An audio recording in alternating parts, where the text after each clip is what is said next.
Well, thank you very much. As you know, we passed the continuing resolution in the Republican House today. It was an amazing vote, actually. It showed we want to keep things going and going properly. It was good for a lot of reasons. The Republicans want to keep government open. But in the Senate, we have 53 Republicans total, and we need 60 votes. That means we need Democrat votes. I want to thank Senator John Fetterman. He wants to keep the country open. We're doing so well as a country. We're doing probably better than ever before. If you look at the stock market and other indicators, we have tremendous investment coming in, record investment coming in. Everything's going well, but the Democrats aren't happy about that because they don't want it to go well. I think we actually dislike our country greatly. So they want to shut down the country. They want to have open borders. They want to stop the fighting of crime, where we've been very successful. The D.C., as you know, Washington, D.C. is it's a hot place right now. Everyone's having dinners. They're going out all over. There's very little crime. They haven't seen numbers like this in many, many years. And other places, as you know, we're going into Memphis. We'll soon be going into Chicago. We've already had people out there and in there, and FBI's been there and brought the numbers down, but we're going to be bringing them down a whole lot. But I guess they want crime and we fight crime, and it's a pretty big difference. They want to have men playing women's sports. They want transgender for everybody. And if they don't get everything that they want, all these things that they want that are proven so badly, they want to close our government down. We're not going to let bad things happen to our country. We're not going to approve things that we shouldn't be approving. Just today, the House Democrats voted against condemning the political assassination of Charlie Kirk. Who could vote against that? Condemning, all they're saying, please condemn the assassination of a human being. And they said, no, we're not going to do that. Remember this, we had an election a very short time ago. Republicans won presidential. We won the popular vote by a lot. We won all 7 swing states. We won the Electoral College by a lot. We won most U.S. counties in a total landslide. So we won most. It's a very big statistic. We won the counties in a number that I don't believe has been hit before. 2,600 counties versus 525 counties for the Democrats. So the Democrats really should start respecting what takes place at the voter booth. In many cases, it's not a voter booth because they have mail-in voting, which is a very corrupt situation. But despite that, we won in a landslide. And we have to remember, when you win the election, elections have consequences. So we'll continue to talk to the Democrats, but I think you could very well end up with a closed country for a period of time. And we'll take care of the military, we'll take care of Social Security, we'll take care of the things that we have to take care of. A lot of the things the Democrats fight for, which in many cases aren't very good things, will not be able to be paid. So we'll watch and see how they do with that. They'll have to handle their constituents pretty carefully. So we're proud to announce that we won the House. We did fine in the Senate, but we need 60 votes. So we have 53 senators, and we need 60 votes. That means the Democrats have to vote in the Senate. And I don't think they will be voting. Now what we are doing, we're really here today to talk about something else, which is the gold card, which is going to bring a lot of money into our country, which is going to reduce taxes and lots of other good things. But we'll save that for a little bit later. Why don't we do this first, and then we'll talk about the gold card, okay? Any questions? Yes? It was great. I had a great call with President Xi, and as you know, he approved the TikTok deal, and we're in the process. We have some great investors, some of the biggest in the world, American investors, great people, and we look forward to getting that deal closed. Is it fully approved the Chinese statements didn't necessarily? Well, I think so. When you say fully approved, I don't know what that means. We have to get it signed. I guess it could be a formality. I found his word to be very good. President Xi and I had a long talk. We talked for almost 2 hours, and started at 8 o'clock in the morning. And I think it was a very good talk. We talked about trade, we talked about war, we talked about a lot of things. We talked about Russia, Ukraine, obviously, and Gaza. Talked about a lot of subjects. It was a long call, it was a good call. We have a very good relationship. But the TikTok deal is well on its way, as you know, and the investors are getting ready. And I think China wanted to see it stay open too. They wanted to see it, and I can tell you the young people in our country wanted to see it stay open very badly because, and if you take a look at my numbers, no Republican has ever done anything like it. We got massive numbers of youth vote, and by the way, helped very much by Charlie Kirk. So Charlie was very much in favor of TikTok. He liked TikTok, and he said, you know, you should use it. And other people said that too, and I used it, and I don't know, I think I set records. I looked at numbers that are phenomenal. We'll pass them out to you. And it had probably a pretty big effect on the election, because we won the election by a lot. So we are in a situation where in a little while, meaning a number of days, we'll probably, I don't know if you can make a deal with these people. I think these people are crazy. You know, again, anybody wants open borders and don't want to fight. They don't want to fight crime. They hate to fight crime. And in Chicago, last weekend you had 11 people killed, murdered, and you had 28 shot. And those numbers have been pretty consistent all throughout a period of time, whether it was 4 people, 5 people, 6 people, 11 people, 12 people killed, murdered. And they don't want to spend money to fight crime. And it's not even much money, relatively speaking, it's very little. But we're going there anyway, it doesn't make any difference. We're going to Chicago, we're going to Memphis next, and we're going to clean up the crime in the cities because we have to do that, okay? With this deal today, are you confident that the CCP won't be exerting control? Yeah, we're going to have a very tight control. And look, it's an amazing thing that's been created. There's tremendous value with TikTok. And I'm a little prejudiced because I frankly did so well on it. You know, it got me numbers that nobody's ever even heard of before. So a lot of people want it. The young people of this country want it badly. The parents of those young people want it badly. And so we were able to work out a deal with China. And it's a very good deal for us. I hope it's a good deal for them. Would you accept the deal where China controls the algorithm of TikTok? Well, it's all being worked out. We're going to have very good control. We have these are American investors, all of them. And they all love our country. They're all very well-known people, very famous people, actually, financially. And they'll have control of it. I want to thank President Xi because he was a gentleman, and we've just had a good relationship, and we wanted a lot of people in this country wanted to be open. If it weren't open, maybe, I don't know, I think we won by so much it wouldn't have mattered, but we got a lot of votes. We got a lot of Republican votes from very young people. You go ahead, Jeff. Russian jets entered Estonia's airspace today for 12 minutes. Do you see that as a threat to NATO? Well, I'm going to have to look at it. They're going to be briefing me in a short while, so I'll let you know about it tonight or tomorrow. What's your take in general? Well, I don't love it. I don't love it when that happens. Could be big trouble. Well, I'll let you know later. They're going to brief me in about an hour. And a follow-up on Charlie Kirk, there's been a lot of talk about free speech this week. Do you see a difference between cancel culture and consequence culture? I mean, your question's a little trick question. I'm a very strong person for free speech.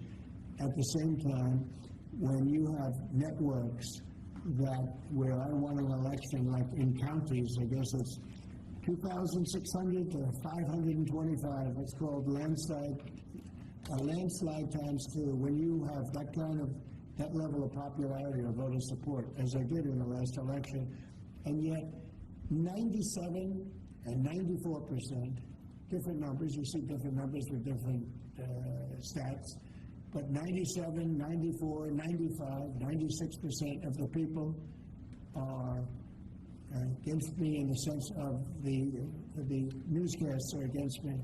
The stories are they said 97% bad. So they give me 97, they'll take a great story and they'll make it bad. See, I think that's really illegal, personally. You can't have a free airwaves, you're getting free airwaves from the United States government, and you can't have that and say, and somebody that just won an election, and I had to go through this during the election, I think it's a miracle that I can win. When 97% of the stories on the networks are bad, or whatever it may be, whether it's 89, doesn't matter, it's a tremendous number. You know it, you report it all the time, and it changes. But when you have that kind of a negative reporting, fake negative reporting, when they take a great story and they make it into a bad story constantly, that's what they do. Look, 60 Minutes took Kamala's answer, and they threw it out and they gave her a different answer so that she sounded confident. When things like that happen, George Slopadopoulos from your network, right? George Slopadopoulos had to pay $16 million to me because of what he said. And that's ABC.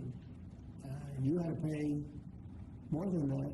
Your network had to pay more than that. So I think it's very sad. But I think that reporting has to be at least accurate to an extent. Again, when somebody is given 97% of the stories are bad about a person, that's no longer free speech, that's no longer anything, that's just cheating. And they cheat. And they become really members of the Democrat National Committee. That's what they are, the networks, in my opinion. They're just offshoots of the Democrat National Committee. Lean costs over zero hedge. People are still anticipating who your pick for National Security Advisor will be. They're worried Marco Rubio is a little overworked, and one of the reported frontrunners is Michael Anton from the State Department. He's just authored the National Security Strategy. Also in the mix is Mike Flynn and Steve Witkoff. Can you give us an indication? Well, they're all good. We'll make a decision soon. But we're doing very well. You know, I settled 7 wars, more than that, I think.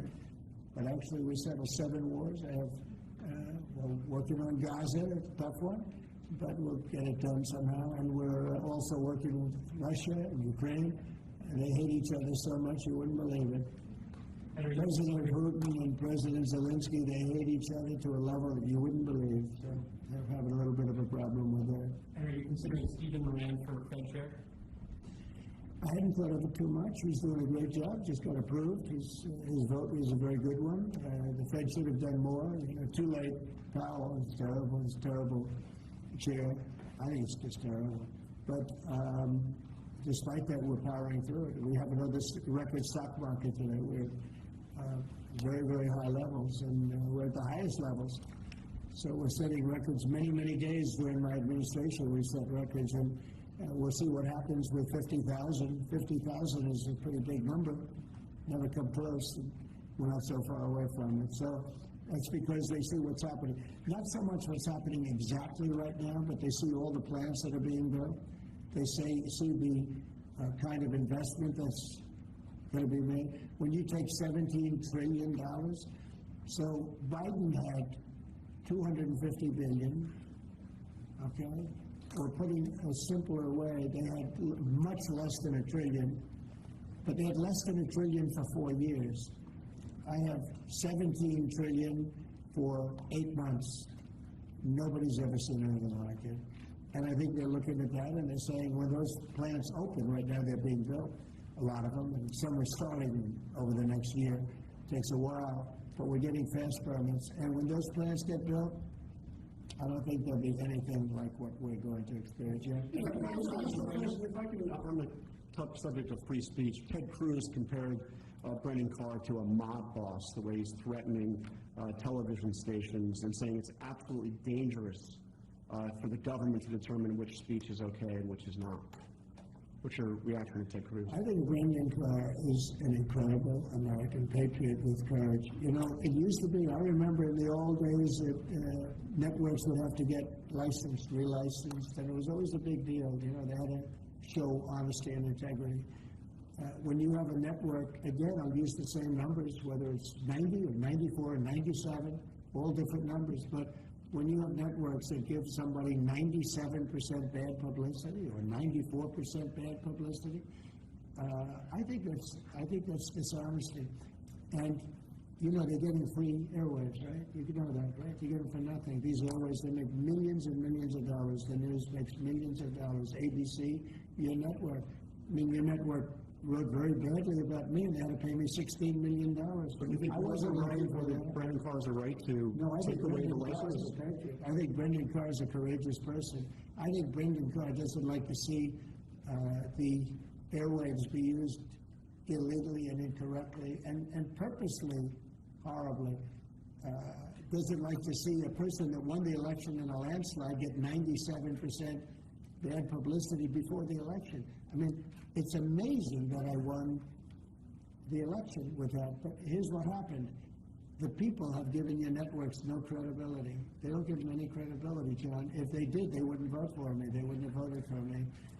When you look at, I mean, you could also say the liberal media, the liberal left, when you look at these stories and papers, but we're not talking about that. We're talking about, I assume you're talking mostly about the networks, but they have a licensing procedure, and you can read it as well. They have to show honesty and integrity.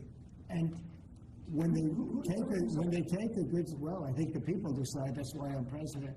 When they take a great success, like you often do, and you make it into like it's a loser, or you put a negative spin on it, I don't think that's right. So I think Brendan Carr is a great American patriot. So I disagree with Ted Cruz with that. UN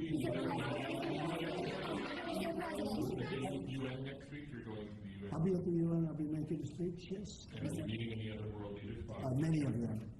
Where are you meeting, Mr. President? Well, I'm meeting them. Syria, They're being Zelensky. set up. What is your goal from attending that meeting? What do you hope to World peace. Nobody's done a better job than I've done in world peace. Nobody's settled so many wars as I have. You know, I've been here probably a little bit more than 8 months, and I've settled 7, and that doesn't include the destruction of a vast potential nuclear disaster in Iran, which we wiped out totally. As I say, obliterated. We obliterated it. It's been turned right with this beautiful plane right here. We just ordered some more of them, by the way.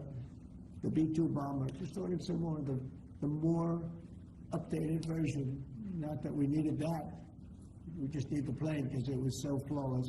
These pilots flew 37 hours flawlessly. Not an engine problem. Not a screw. Not a bolt came loose. It was an amazing. Compare that to many years ago, Jimmy Carter, same country, with the helicopters and the problems and the prisoners and the hostages, and what a mess. No, these planes flew 37 hours without a stop. They fueled up. We had 52 tankers fueling the planes along the way. It was an incredible, and every single bomb hit its mark. And then we fired 30 of them from a submarine. What a job that was. And I don't even include that, but that stopped a war. That stopped maybe a catastrophic war. Mr. President. So I think that nobody has ever done anywhere near that. Now, on top of that, we're working very hard to get Russia and Ukraine settled. We'll see what's going to happen there. I hope we're going to get it done.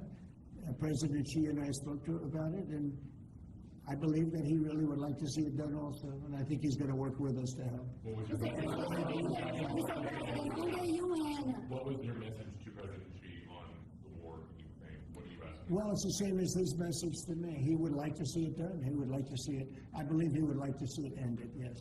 I do believe. These 2 wars that we were talking about, Gaza and Ukraine, are escalating at the same time. You're going to take the stage at the UN, back at the stage after these years. Do you plan to setting any kind of red lines for these 2 countries? And you said before, you were frustrated with Putin. Are you also frustrated We have a with long Putin? time to go before I get up and speak at the UN, because every day is a long time when it comes to Gaza, when it comes to Israel and the Middle East. So we have a long time to go, but you know a lot of my opinions, and remember this, you can't forget October 7th either. People are forgetting October 7th. They forget it too quickly. It was one of the worst days in world history. It was the most evil attack that I think you could really say babies were involved, little babies were involved. having their heads chopped off and all of the things that took place. You can't forget that. I don't forget that. A lot of people do, but I don't. Yeah, But how about when Mr. President? What goes into retaking Bagram? Does that require boots on the ground? We'll see what happens with Bagram. We're talking to Afghanistan. It should have never been given up. It was the most embarrassing day in the history of our country. There's no reason to give it up. I was leaving Afghanistan. I was leaving. I was the one that got it down to 5,000 soldiers, but we were going to keep Bagram, the air base. I said it yesterday, and we had an incredible trip, as you know, to UK, and I said it during the press conference. It's one of the most powerful runways ever built in terms of weight, length, and load, what it can take, and we just gave it up for nothing. We gave it up for nothing. There was no reason to give it up. We weren't going to leave Bagram. Joe Biden didn't know what he was doing. We had a man that didn't know what he was doing. We had a man, by the way, that didn't approve. If you take a look at what's happening in Congress, we had a man that signed everything with, almost everything with an auto pen. And he didn't tell the people from the auto pen, whoever was using it. The one man that used it predominantly said that Biden only spoke to him twice, and it was only about the weather. Like it was about nothing. So those pardons that he gave are illegal. He gave illegal pardons. And that includes the congressman that destroyed and deleted all the information from J6. They deleted everything because it turned out that they were wrong. It turned out that I offered 10,000 National Guard or soldiers, whatever they wanted, and you wouldn't have had a problem. And they turned it down. Nancy Pelosi turned it down, and the mayor of Washington, D.C. turned it down. They deleted everything, and they destroyed it, illegally destroyed it. And Biden gave them a pardon. And Biden gave a lot of other people pardons that, frankly, would be in jail if it wasn't for those pardons. But those pardons now are illegal, according to just about everyone. On Letitia James, are you disappointed that the U.S. Attorney for the Eastern District of Virginia has not prosecuted Letitia James? Do you intend to fire him? Well, we're going to see what happens. I am not following it very closely. It looks to me like she's very guilty of something, but I really don't know. I know that the U.S. Attorney from the Eastern District, or from that district in Virginia, that he was approved by two Democrat senators who, in my opinion, are among the worst. And when I learned that two senators, Democrats, because as you know, it's very hard with the blue slip, it's very hard for a Republican to get somebody approved if you have one senator that's a Democrat because of an old custom. It's not a law, it's a custom. It's a ridiculous custom. But if you have a Democrat senator, you have to get that senator approval. In this case, we had two. When I saw that he got two senators, two gentlemen that are bad news as far as I'm concerned, when I saw that he got approved by those two men, I said, pull him, because he can't be any good. So you want him fired? You want him out? Yeah, I want him out, yeah. When I learned that he was blue-slipped through by two Democrat senators in Virginia, people that would never vote for it, the people that haven't voted for us for probably years, okay, probably years. In my opinion, two bad guys. You know, they are Warner and Kane. Two bad guys, bad senators too. They do a terrible job for the people of Virginia. But when I saw that he got approved by these two terrible people that haven't voted, they just don't vote no matter what it is, we could give them the greatest deal ever, and they still wouldn't vote. And they voted for this guy. And I have other people, judges, and I have U.S. attorneys from other states where I have the same situation, and they can't get approved. So when I learned that they voted for him, I said, I don't really want him. Okay.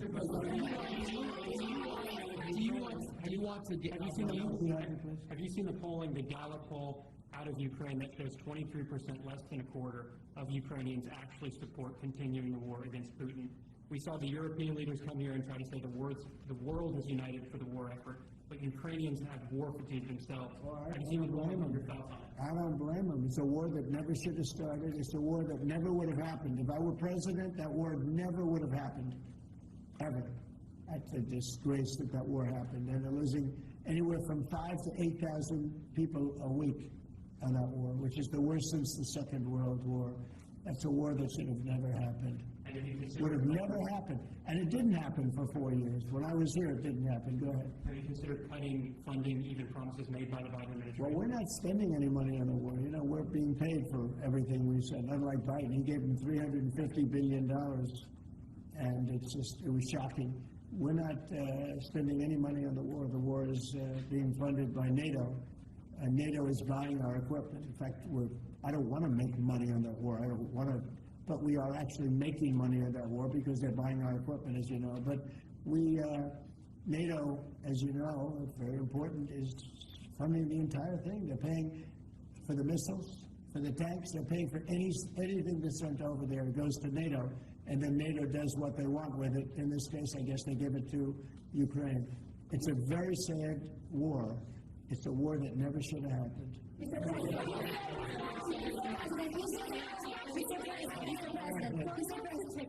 Could you tell me, is the U.S. government going to take a board seat in the company, and will the U.S. government get a board seat within the company? Well, we're going to announce that. Are you talking about TikTok? Yeah, we're going to announce it.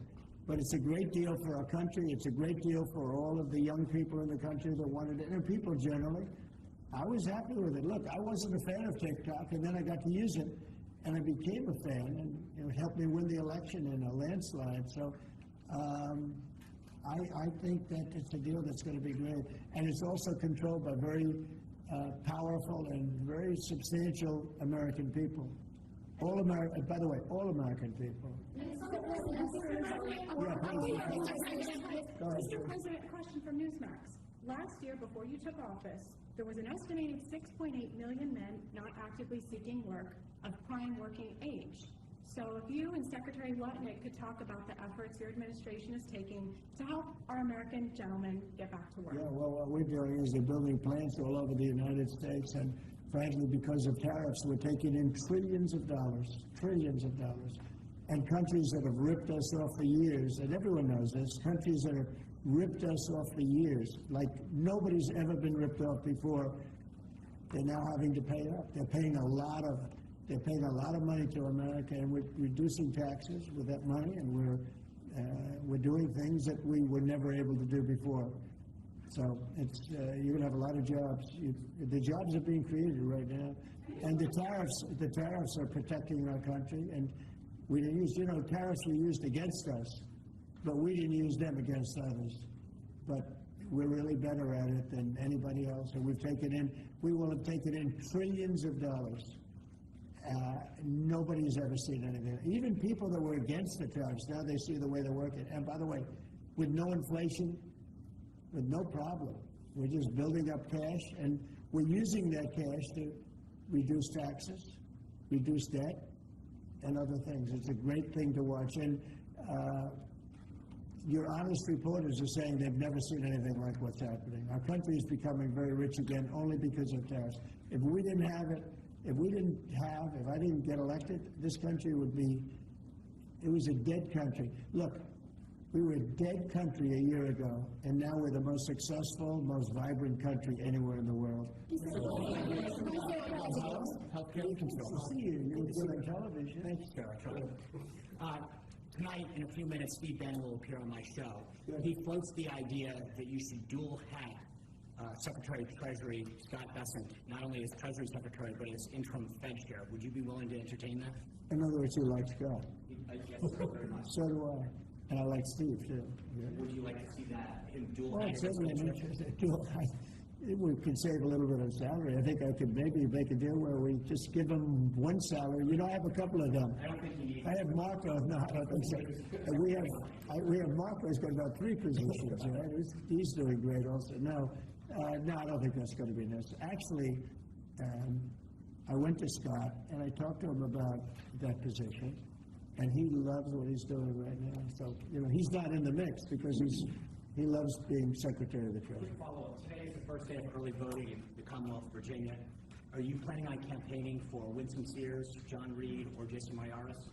Well, I'm going to have to look at some of them. As you know, it's sort of a semi-local election. I've been watching it. I've been seeing the ads. I appreciate it as a Virginia voter. Who do you like of the group? Who do you like? The whole thing. All of them, you like them? All right, well, I'll take a very strong look. Okay, for you, I'll get a look. Secretary Kennedy's panel on vaccine changed its broad recommendations on COVID-19 vaccines today. Are you comfortable with that change, or would you like to see Americans take the vaccines that were developed under your tenure? Well, the vaccines, according to a lot of people, and if you look at charts, have had a tremendous, Operation Warp Speed, it was, just according to just about everybody, was one of the greatest things that any president has ever done in this country. So we're very proud of it. I'm very proud of it. I'm also very proud of Regeneron and some of the things that came out of, all of the labs and all of the research that we've done. So I don't know exactly what the final determination is, but I had the vaccine. I was very happy with it. Here I am, right? Here I am. Bobby Kennedy seems to be undoing what you did with Operation Warp I put it Speed. in there because I want to have opposite views. That's okay. I think we're going to have something very, very big coming up soon on autism. Autism is totally out of control. And one of the most important things that, in my opinion, I had to do is to see what's going on with autism. We're going to have a news conference early next week on autism, and I think you're going to see some things that are amazing that we've learned that somebody else wouldn't have learned. It's out of control, autism, out of control. And I think we maybe have the reason why. But is Bobby Kennedy going too far and unwinding the vaccines? He's saying for older people, he's saying for older people, a lot of people agree with that, but I can tell you this, Operation Warp Speed, one of the greatest things a president has ever done for this country. And you can say the world, because when we came up with that vaccine, the whole world opened up. But I put Bobby there as somebody that will go either way, and I want the facts, but I also look at facts from Pfizer, where they spent a lot of money, and the other drug companies, they spent a lot of money on finding out the results after the fact, and the results were amazingly good. I'm wondering if you've seen the video put out by former Israeli hostages. It's addressed to you. One is a widow of one that died, and these are people who are freed thanks to you. But they're actually encouraging you to force a ceasefire, force Netanyahu to ceasefire. And they didn't address it to him because they think you're the one who might actually listen to them and get it done. They're worried that the hostages who are still there are more at risk if the war continues. Your thoughts on it? They might be. They also, maybe they'll be freed because of that. You never know how it's going to look. War, I was saying, yes, war, a lot of strange things happen. A lot of results take place that you would never think were going to happen. As you know, I was able to get most of the hostages out. We're down to 20, and we have 32 dead people, you know that. We have 32, maybe more, 38, but between 32 and 38 people that were dead, mostly young people. And I've dealt with some of the parents. And we got all our Americans out, as you know, but now we're talking about mostly Israelis. But I dealt with parents, I spoke to parents, and they want the body of their son, I believe in almost all cases sons, but they want the body of their cherished, beautiful son. They want the body back as much as though he were alive. It's so sad to see. But I've dealt with the mothers and fathers, please, sir, please, the body of my son, they know he's dead. And they just want him back. They want him back as much as though he's alive. I mean, it's very terrible. And, we have very close to 40 bodies that are included in the whole thing. But we have 20, probably 20 that are living. It might be a little bit less because a couple of things. Look, young people don't die, okay? They just don't die. And they can take a lot, but a lot of people died in these horrible tunnels. They're mostly in the tunnels. I know a lot about it. I got them out. But I always said the last 20, when you get down to the last 10 or 20, it's going to be very tough. It's a nasty situation. You can't forget October 7th, but it's a nasty situation, terrible. Mr. President, on Gaza, the UN concluded this week that Israel committed genocide in Gaza. What are your thoughts on that? Well, I haven't seen that. I'm looking at it, but did anybody commit genocide on October 7th? What do you think about that? That was genocide at the highest level. That was murder, genocide, you can call it whatever you want. But little babies were chopped in half.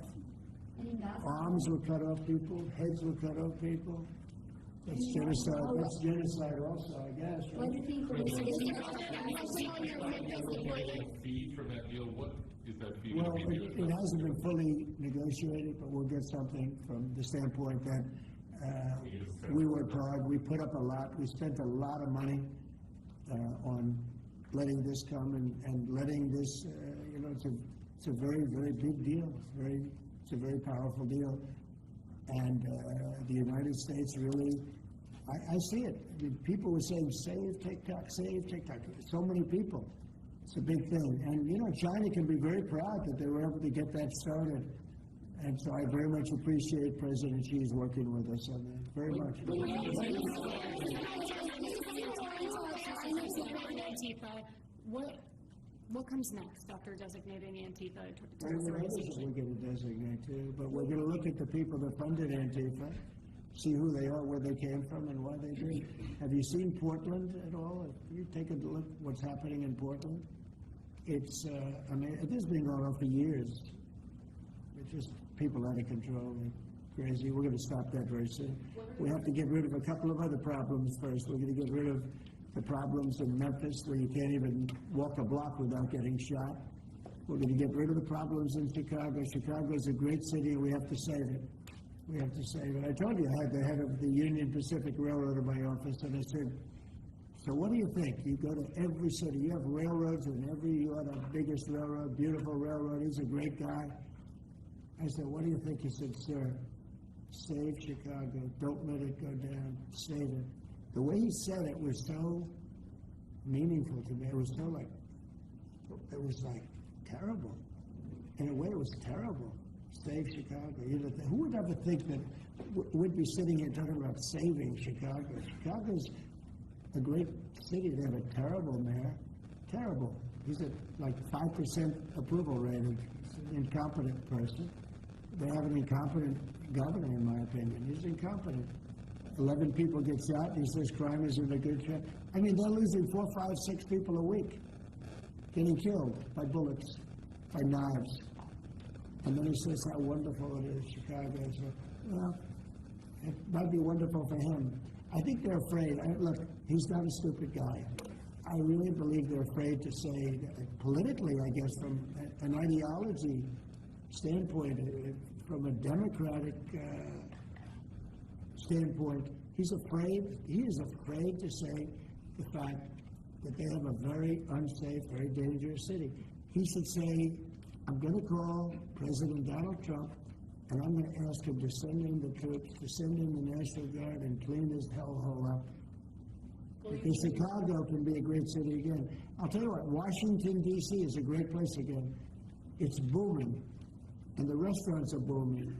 And 6 months ago, 7 months ago, nobody could go outside. And even just walking around the White House, people here are thanking me for what I've done. They're thanking me. They're saying thank you. I almost know what they mean, because they can walk to work. And even when they took Uber and they took other forms of transportation, they felt unsafe because the car was hijacked while they're in there. They take a car, and it's being hijacked as they get into the car, and they did that for safety. And now we have a safe place. You know, we've taken 1,500 people out of career criminals have been taken out of Washington, D.C. And we weren't very nice about it.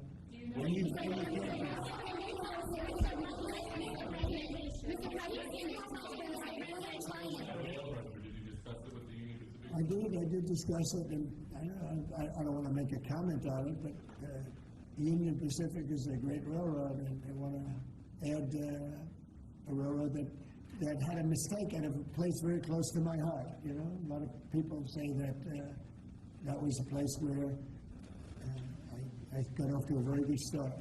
It was a rough thing that happened. Well, they're trying to buy that railroad that had the problem, and it sounds good to me, to be honest with you. It sounds good to me. I'm a very big fan of the head of the railroad, the head of the Union Pacific. He started as a very low on the totem pole, started his job very low and became the chairman of the company. over a 45-year period. But I asked him about different cities. He said, St. Louis is tough. He said it stops at many of them. New Orleans. We have to save New Orleans. Mr. President, when are you going to get We're going to be going into New York too. Yeah. Mr. President, And we're going to be going in quiet. You're really obnoxious. I'm not obnoxious, but I'm trying to ask you, what about your plans You are for really Memphis? obnoxious. I'm not obnoxious, but I Okay. am asking, what are your Okay. plans for Memphis? Many people I'm not going to talk to you until I call on you. What are your plans So, for Memphis? who else? Yeah, go ahead. I just want to start with this free speech question, because you've said that you restored free speech in America. Yeah. Is that free speech including for people who are harshly critical of you, for your political opponents, for people who say things you don't I've like? become immune to it. Unfairly? I've become immune to it. There's never been a person that's had more unfair publicity than me, and that's why your network paid me $15 million, or $16 million, I believe, to be exact, George Slopadopoulous. And that's why CBS paid me a lot of money, too. And that's why I sued the New York Times 2 days ago for a lot of money. Because I'm winning. I mean, I'm winning the cases. And the reason I'm winning is because you're guilty, John. You're guilty. ABC is a terrible network, a very unfair network, and you should be ashamed of yourself. NBC is equally bad. I don't know who's worse. I think they're equally bad. And, for you to stand there and act so innocent and ask me a question like that. But look, you paid a big price because you were dishonest, John. The reason I won that lawsuit was because you were dishonest. You were proven to be dishonest. And so you can't sit back and just say, oh, well, what do you think? Like you're some wonderful person. You're not a wonderful person. Frankly, you're a terrible reporter. You know it, and so do I. Okay. Here's what we're going to do. Here's what we're going to do. We're going to talk about something that's going to reduce our taxes greatly, that's going to hopefully bring some great people into our country. As you know, right now nobody's coming in because we've succeeded in closing. We've closed the border very successfully. I think you will agree. We had nobody come in for the last few months. I mean, it was actually said zero. Even I can't believe zero, but the numbers are put out by very impartial people or people that have a tendency to be on the left. And they actually said for the last 3 months, nobody came in. We have a very strong border. It's a closed border. People are coming into our country, but they're coming in legally. It's a beautiful thing to watch. But we are doing something where, rather than coming into the border, 25 million people came into our country during Biden. One of the saddest things. The worst thing, look, he was horrible in inflation. He was horrible in just about everything he could be. I don't think he was good on. He wasn't even fair on anything. It was a horrible administration. He was the worst president in the history of our country, and we have to mop it up. The hardest thing that we have to do is to get rid of the criminals that he allowed into our country from prisons, from mental institutions, gang members, drug dealers. And we're getting them out, and we're getting them out fast, and we're making America safe again. Great again, but we're making America safe again. And it's an honor to do it. But this is an unforced error. What they've done is this is just an unforced error. So I'm going to ask Howard to speak. Howard's done a fantastic job, as you know, Secretary of Commerce. And I'm going to ask Howard and Will, could you just give a quick description of what we're doing and what we're signing, et cetera? And yes, sir. I will do that. So we have 2 items for your attention today, sir. A major focus of your administration has been shifting the conversation and shifting the policy dynamics around the issue of immigration, closing the border, preventing illegal immigration, but also, as is the case with the executive order in front of you, opening new pathways for truly extraordinary people to come contribute to America instead of taking away from it. So this executive order is entitled the Gold Card. It will set up a new pathway, a new visa pathway for foreigners of extraordinary ability who are committed to supporting the United States for a payment of $1 million to the U.S. Treasury, or if a corporation is sponsoring them, $2 million by that corporation, and that will give them access to expedited visa treatment as part of this new Gold Card program. And one of the biggest problems we have is that people, they go to the best schools and they do great and they get great marks, and then they're thrown out of the country. You're not allowed to stay. This way, a corporation will be able, sort of like a signing bonus in baseball or football, a corporation will be able to get them to stay in the country. And I think it's going to be tremendously successful. Howard, would you say a few words about it, please? Sure. So historically, the employment-based green card program let in 281,000 people a year. And those people, on average, earned $66,000 a year on average, and they were 5 times more likely to go on assistance programs of the government. So we were taking in the bottom quartile, below the average American. It was illogical. The only country in the world that was taking in the bottom quartile. So what we are doing now is we are going to stop doing that. We're going to only take extraordinary people at the very top. Instead of people trying to take the jobs from Americans, they're going to create businesses and create jobs for Americans. And this program will raise more than $100 billion for the Treasury of the United States of America. Which we'll use for cutting taxes and paying down debt. We think it's going to be very successful. Essentially, we're having people come in, people that in many cases, I guess, are very successful or whatever, and they're coming in, they're going to spend a lot of money to come in, they're going to pay as opposed to walking over the borders, and they may come from jails, prisons, and everything else. These people don't. They're very productive people. And they're going to pay $1 million. The corporation is going to pay $2 million. And it's going to raise billions of dollars, billions and billions of dollars, which is going to go to reduce taxes, pay off debt, and other good things. So I think it's going to be very successful. Mr. President, What? the big tax, are the big tax on board with this decision? You just I wish you'd speak more clearly. I really give it to me again. Are the big tax, the CEOs on board with this decision? Big tax? Big tax. Big tech, yeah. Big tech, it's every company. It's big tech, it's big tech, it's big everything, okay?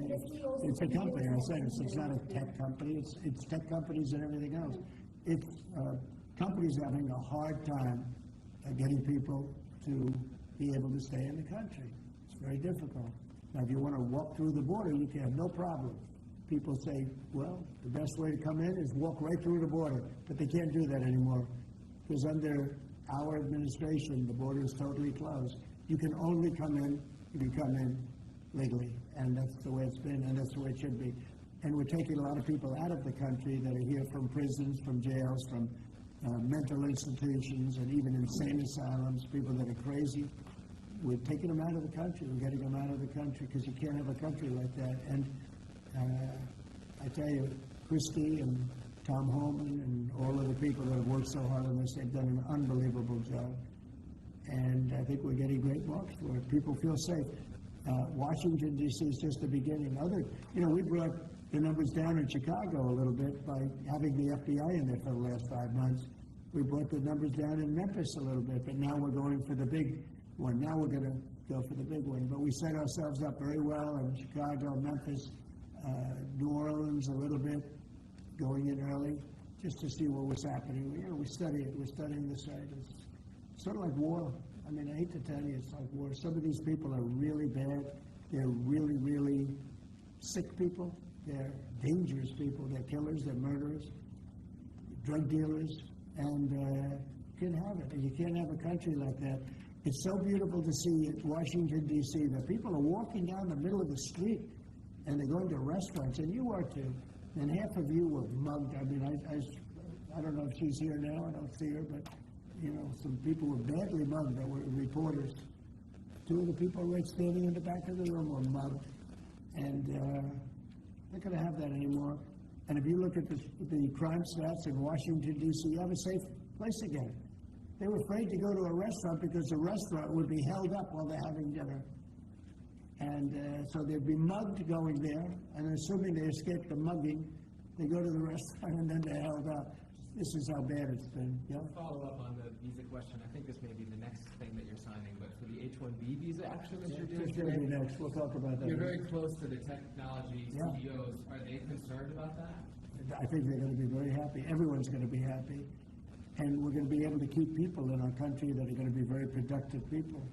And in many cases, these companies are going to pay a lot of money for that. And they're very happy about it. Okay, we'll talk about that next, Sarah. Okay.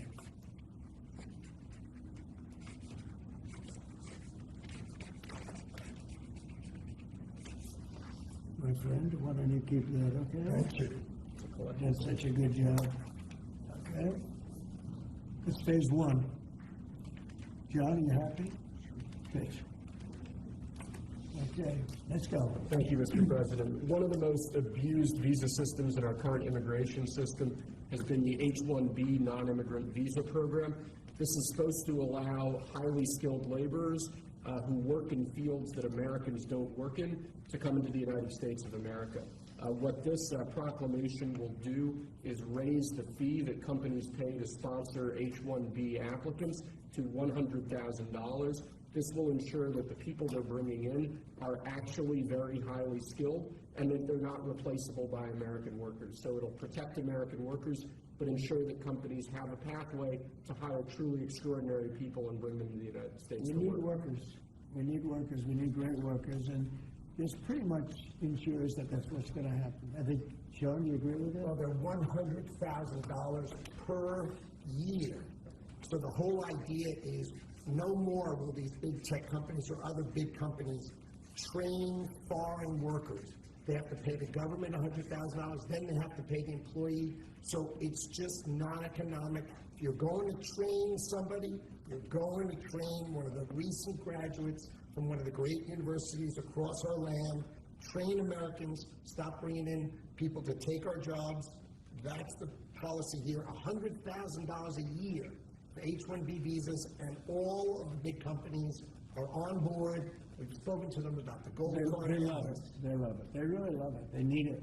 Go ahead, Sean. Mr. President, it seems like there's two categories of visa programs. The H-1B, that a lot of people believe take American jobs, and then the gold card and programs like EB-5 that add value and jobs to America. Is that sort of how you look at the visa program? Well, ideally, look, if somebody's got the people, they're not going to want to spend $100,000 as an example in the second category. So it's not taking jobs. And we need certain jobs. We need certain skilled jobs that we don't have. But they won't be taking jobs because, you know, ideally the people aren't going to want to, they're not going to have. In America and Right, creating that's jobs. right. So that's what I'm asking. They're really investing Like in you it. have two categories. One, Secretary Lutnick, the gold card and EB-5 that create jobs, add investment, and then there's other ones that seem to take, you know, whether it's a J-1 and O or an H-1B that take U.S. jobs. That's pretty correct. I would say that's a correct assessment. But the main thing is we're going to have great people coming in, and they're going to be paying. I mean, it's wonderful to say, oh, gee, we took in 25 million people that, look, many criminals, jails were open from Venezuela, from many other countries, and they were let out of jail and poured into our country, our poor country, how it suffered with this stupid president that we had and the stupid people that surrounded him right around this desk, these liberal, crazy people that have destroyed, they could have destroyed. If we didn't win this election, our country would have been dead. Our country was dead. Think of it. And I've said this, the King of Saudi Arabia said, your country was dead 1 year. They thought it was dead. This country couldn't have survived another year of those people running it. And now we have the hottest country anywhere in the world. Think of that. And this is going to help. And we're taking in hundreds of billions of dollars. This will be taken in, the gold card will be taken in hundreds of billions of dollars. And companies will be able to keep some people that they need. You know, they need people of expertise, great expertise. And I think it's going to be a fantastic thing. And we're going to take that money and we're going to reduce taxes. We're going to reduce debt. We have a very, very strong country. Assuming everything works out great with the lawsuit that we have a lawsuit that's inspired by foreign countries that ripped us off for 25 years. But assuming we win that, we hopefully win it in the Supreme Court of the United States. We have a country that no stopping us. We're rich, we'll be rich, we can take care of poor people, we can take care of our military, we can take care of everything. We can take care of beyond the country, we can help take care of the world. That we don't even just be the same struggle that we've had for years where other countries charged us tariffs and they ripped us off. Our country has been ripped off more than any country in the history of the world. And now we're doing what we have to do. We're taking in billions and billions of dollars at levels that nobody has ever seen, trillions of dollars. and we're using it to reduce debt, we're using it to reduce taxes. The great big beautiful bill is a big tax reduction. It's being paid for by the tariffs, and people are paying a lot less money in taxes. They're being, think of it, no tax on tips, no tax on Social Security, no tax on overtime. It's an unbelievable phenomenon. It really is. It's the golden age. We're making it the golden age. Without the tariffs, it would be impossible. And China, for years, charged us tariffs, and they continue to do it, and so do other countries. Most countries, they charge us. They were ripping. Look, the European Union, as you know, I get along very well with them, but they ripped us off so badly. Nobody's ever seen anything. Now, the European Union is paying us $950 billion, and they're paying us $750 billion to buy our energy, and they're okay with it. They signed the agreement. You know, it's not like anybody forced them to do it. They're okay with it. Tariffs are making our country very rich again, and we'll be able to take care of our debt. We'll be able to take care of our taxes, lower taxes. We'll be able to take care of Medicare, Medicaid, Social Security. We're going to be a rich country again. Without tariffs, we'd be in very big trouble. Do you want Europe to pay 100% tariffs of China? Excuse me, H-1 visas are sometimes used by people already in the country legally. On other visas or student visas, does this apply to them or to renewals, or does it only apply to people applying for the first time from abroad? Renewals, first times, the company needs to decide, do they want, is that person valuable enough to have a $100,000 a year payment to the government, or they should head home and they should go hire an American. The whole idea is annual, and it's for total. It can be a total of 6 years. So $100,000 a year, so either the person is very valuable to the company and America, or they're going to depart and the company's going to hire an American, and that's the point of immigration. Hire Americans and make sure the people coming in are the top people. Stop the nonsense of letting people just come into this country on these visas that were given away for free. President is crystal clear. Valuable people only for America. Stop the nonsense. And remember, the country, yeah, To America. the country would rather not have to pay $100,000, but and they'd rather, how do you do that? You hire Americans. So there's an incentive to hire American. But there may be instances where it's better off doing it through expertise or whatever it may be. But they're both unbelievable, whether it's a gold card or anything else that we talked about today. And that includes talking about freedom of speech, because our country has been decimated by bad people, very bad people, people that love crime. They love crime. Explain it to me. They don't want to have our military go in and save lives. But when you go and ask the people, do you mind having the National Guard come in if it meant safety? They look at the question like, what's wrong? What kind of a stupid question is that? Of course they do. We're going to have a safe country again. We're not going to have people shot. 11 people shot. Think of it. In Chicago, over a period of 6 or 7 weeks, 55 people were murdered. And then you have a governor saying how wonderful it is. It's not wonderful. It's very unsafe. There's not a place in the world. You go outside, you go to Afghanistan, you go to different places all over the world that you hear about. It's 20% of what's happening in places like Chicago. And you think of them as unsafe. Mexico City, it's a tough place, dangerous place. The crime rate is lower. Think of it. What's happening to our country, we're not going to let it happen. And I think I got elected largely for that reason. So we're going to have a safe country again. We're going to have a great country again. We're doing unbelievably. We have the highest stock market in history. We have the most investment we've ever had, ever, as a country coming in. And we're very simple. You know, they said, how'd you get elected? I got elected because I'm going to make America great again. That's what we're doing. We're making America great again. Thank you very much, everybody. Thank you, guys. Thanks, guys. We'll go right there.